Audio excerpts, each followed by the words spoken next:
Om Namo Bhagavate Vasudevaya Janmadhyasya yato anvayadi taratascha artheshu abhigyaswarat Tene Brahmahridaya Adikavaye Muhyanti Yatsurayah Tejo Vari Mridam Yatha Vinimayo Yatra Trisargom Rasha Dhamna Swena Sada Nirastakuhakam Satyam Param Dhimahi Nigamakalpataror Galitam Phalam Shukamukad Amritadrava Sanyutam Pibata Bhagavatam Rasamalayam Muhuraho Rasika Bhuvi Bhavukaha.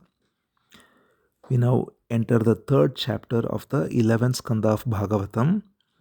We are in the middle of the narration by Narada of the teachings of the 9 great sages, also called as Navayogi Upakhyanam. So the King Nimi asked questions to the great sages, 9 of them who came, who are all sons of the great Rishabha. So in the last chapter we saw Kavi and Hari respond on the questions regarding what is the process of devotion and what are the symptoms of devotees. Now it continues. The king asks now the third question he puts forth is, I want to know the nature of Maya. Maya, the deluding potency of the Lord, which bewilders everyone. Please tell me about it. He says, Parasya Vishnu Rishasya Mayinam api Mohinim Mayam Veditumichamo Bhagavanto Bhruvantunaha. So he says the supreme Maya that bewilders everyone, the deluding potency, please tell me about it so that I can understand it. So the next sage, who's Antariksha, he replies, he says Maya is that energy by which the Supreme Being brings forth the creation of all beings, small and great, all types of life forms. He brings forth the 5 gross elements first through the Maya, which are space, air, fire, water, and soil. And then he brings forth the 10 senses, that is the 5 senses of cognition and the 5 senses of action, and then the mind. So there are totally 16 components or principles which are backed by what is called cosmic intelligence or Mahat. And through that he brings forth, this is all the energy called Prakriti, which is Maya, which brings forth this cosmic intelligence Mahat and the 16 principles, and by which all the various beings are created with the Supreme Lord as the inner controller. And then all the organs of actions perform the various actions.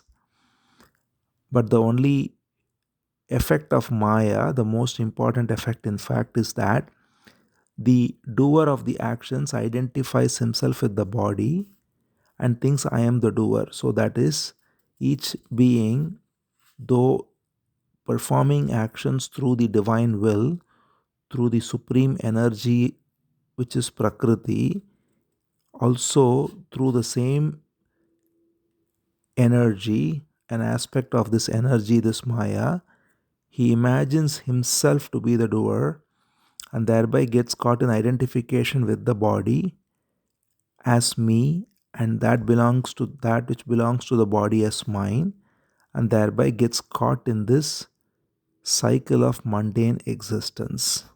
So that is the essence of Maya. But when Maya is withdrawn, he also goes on to say Antariksha, he says, when the 5 elements then are dissolved, time itself ends all the 5 elements, all the subtle and gross matter are all dissolved. During the time of dissolution, there is all kinds of events such as a great drought or great flooding or great fire. So all the elements all go to extremes and thereby they get submerged. So soil gets submerged in water, and increasingly subtle elements submerge the gross elements. Then space alone remains, and space is in fact also submerged by time. And then the threefold Mahat Tattva. Mahat Tattva is the cosmic intelligence, which has the 3 guna, Sattva, Rajas, and Tamas. All of this merge back into the source, which is the Supreme Brahman. So that is the way of Maya. So Maya during creation brings forth Mahat with the three gunas, brings forth all created beings with the 16 principles, and most importantly, it also deludes those who are caught in the identification that I am the doer. And during dissolution, it also dissolves all the elements, all the principles back into the source. So naturally, the king now asks the next question. If this is the case, how does one cross this Maya? How does one get past this Maya or this deluding potency that causes one to get identified as a separate self? So the next sage, Prabuddha, he replies, he says, human beings have to first discern that everything that they strive for is temporary. So they strive for happiness through wealth, through various endeavors, through acquiring possessions, through relations. All of this results only in misery. And similarly, when they strive for heavenly regions, that is, when they think there is heavenly regions which are full of pleasure, there also they find that all these pleasures are transient, and therefore there also there is the same egoic identification, separation, and all the rest. Pleasures are all temporary, and therefore one has to discern and recognize that all earthly and heavenly pleasures are transient. That is the first step in transcending Maya. Then he says, then one has to approach a guru who's well versed in the supreme wisdom of Brahman and who has realized the supreme Brahman and therefore free of attachment. So tasmad gurum prapadyete jignasuhu shreya uttamam, he says. So one has to surrender unto a guru who is a true knower of the supreme Brahman. Then, having gone to the guru, being free of attachment, one has to love the guru as one's own self and with great devotion rendering service unto him, learn about the devotees of the Lord who consider the Lord as the soul of the universe. So the way to learn is through humility, asking questions with humility to the Guru and knowing about the way of how the devotees surrender themselves and thereby be free of Maya. So the disciple has to learn detachment from all objects and only attachment to the devotees of the Lord and thereby cherish compassion, friendliness, and humility. Further, he says he has to learn purity, devotion, endurance, regulation of speech, studying oneself and the scriptures, sincerity, celibacy, non-violence, and equanimity of mind. He says, Shaucham, tapas, titiksham cha maunam, swadhyayam arjavam, brahmacharyam ahimsam cha samatvam dvandva samyayoho. So, Shaucham is purity, tapaha is austerity, titiksha is endurance, maunam is regulation of speech, swadhyayam is to study oneself as well as study the scriptures, arjavam is sincerity, brahmacharyam is continence or celibacy, ahimsa is non-violence, and samatvam is equanimity. So these are the qualities one has to learn and thereby see everyone as the pure self and Ishvara, the supreme being, as pervading all and live free of attachment, happy to live with contentment whatever one gets, and thereby having great love for studying and being devoted to the Supreme Lord. Especially, he says, studying Bhagavatam while not disparaging other scriptures. He says, Shraddham Bhagavate Shastre Anindam Anyatra Chapihi. So one has to study Bhagavatam, the scripture, which reveals all this wisdom as we see, but never also condemn any other scripture. never disparage any other scripture, and keep the mind, speech, and actions regulated. Be truthful, and be always happy to learn, to hear, sing, and contemplate on the Supreme Lord. He says, Shravanam, Kirtanam, Dhyanam, Harer Adbhuta Karmanaha. So the Supreme Lord, His pastimes, His glories ought to be sung, heard, contemplated upon. So with all these activities, by offering everything to the Lord, by surrendering everything, all the gifts, all the mantras, righteous conduct, all His possessions, everything is seen as belonging to the Lord, thereby, and also loving everyone who has realized Krishna, the Supreme Being, and serving all creatures, mobile and immobile, and seeing them all as an expression of the divine energy, and constantly discussing with devotees the glory of the Lord, and thereby be free of egotism. So these are all the ways that he says one can do to transcend Maya.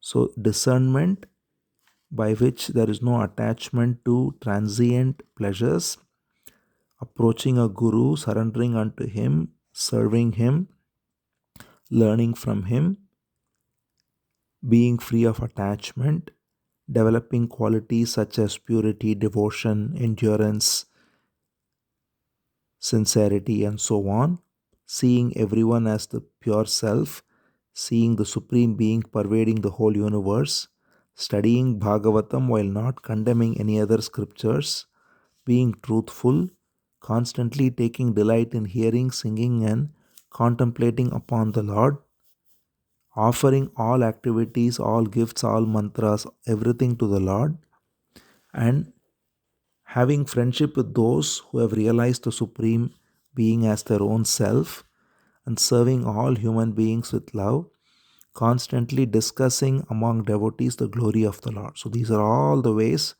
Prabhupada has given to be free of egotism, be free of Maya, thus remembering and reminding one another of the Supreme Lord.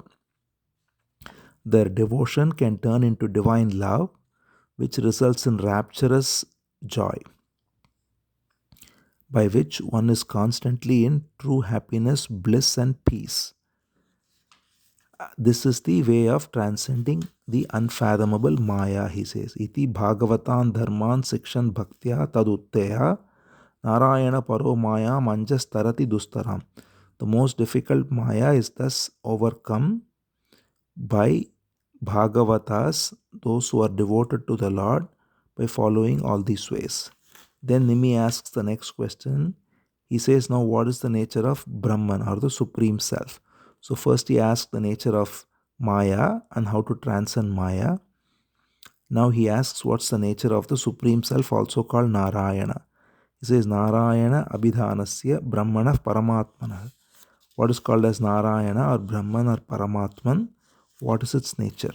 So the next sage, Pippalayana, he replies, he says that the supreme reality is that from which this Maya comes forth, which is the source of creation, sustenance, and dissolution of the universe, and which is causeless, and that which pervades all states, waking, dream, and deep sleep, and that which illuminates everything, the body, senses, breath, everything is animated by it, which is pure consciousness. Then he says, just as sparks cannot illuminate fire, similarly, mind, speech, eye, intellect, senses cannot grasp the supreme reality. So when one tries to understand or perceive or behold the supreme reality, it is not possible through the senses or the mind or the intellect, because the senses, mind, and the intellect are themselves coming forth from pure consciousness. So that's why the beautiful example is given that sparks coming forth from fire do not illuminate the fire. It's the other way around. The fire is the source of the sparks. Similarly, consciousness is the source of mind, speech, intellect, and senses, and therefore they cannot be used to understand pure consciousness. That's why the Vedas also don't make any positive assertion about the truth. So he says the way to recognize this is to see that the source of Prakriti, that is the material energy Maya, which is made of Sattva, Rajas, and Tamas, is the pure being, the incomprehensible Brahman, which illuminates everything, and that which is never born, never dies, never grows, never decays, ever present as pure awareness, that is the Supreme Brahman. So, when we speak of the Supreme Brahman, the question is, what is Brahman, who is also called Narayana? He says he cannot be understood through any normal ways of acquiring knowledge. However, one can see that he is the source of everything, and that which abides all the time without growth, decay, birth, death, the awareness that is omnipresent as pure consciousness, that is him, just as prana, vital air, abides everywhere in the world. Similarly, he as pure consciousness abides everywhere, and therefore he concludes by saying, just as the light of the sun gives clarity to the eyes, similarly, the truth of the Supreme Self is revealed to the pure heart of the man who is devoted to the Lord. Therefore, again, he comes back to devotion. This Pippalayana, he teaches Nimi that the way to understand or to realize the Supreme Being is not through an intellectual process, not through the mind, the intellect, the senses, and so on, because he is transcending all of that and he is the source of all of that. Therefore, by simply devoting oneself, surrendering oneself alone, one can recognize the omnipresent Supreme Being. So then the next question the king asks is, tell me also about Karma Yoga. Karma Yoga, by which one can then purify the mind. Karma Yoga is implied by the last answer of Pippalayana, where he says you have to surrender to the Supreme Lord and thereby purify the heart and realize Him. So he asks, what is the way of surrender? What is Karma Yoga? He says, Karma Yogam vadata naf purusho yena samskritah. So how does one attain purity through Karma Yoga? So the next sage, Avirhotra, he says, Karma, first of all, is a complex topic. This is the same thing Krishna says in the Gita. He says here that karma, akarma, vikarmeti, vedavado, na laukikaha. He says, what is right action? What is wrong action? What is transgression of the right action? These have to be known through the Vedas and not through speculation. The Vedas have very deep import, but the real purpose of Vedas is not to give injunctions and prohibitions, but only to ultimately reveal that by giving up fruits of all actions, one can recognize the Supreme Lord. So, when one is ignorant and has no control over one's senses and simply performs actions according to his own whims and fancies, then they go astray. So, Vedas give certain set of actions to be done and not done, do's and don'ts, but they are only to guide the person to get on the path of discipline so that one can eventually renounce attachment to the fruits of actions and thereby realize the Supreme Being. Then he further also gives the process of devotion, which is also a part of Karma Yoga, the action of engaging in bhakti. So he says one can also snap this knot of the heart, this knot of I and mine, by worshipping the Lord Keshava, Krishna, and that can be done by external worship. So, external worship is a form of karma. So, that's why he describes it. He says one can engage in external worship by installing an image of the Lord.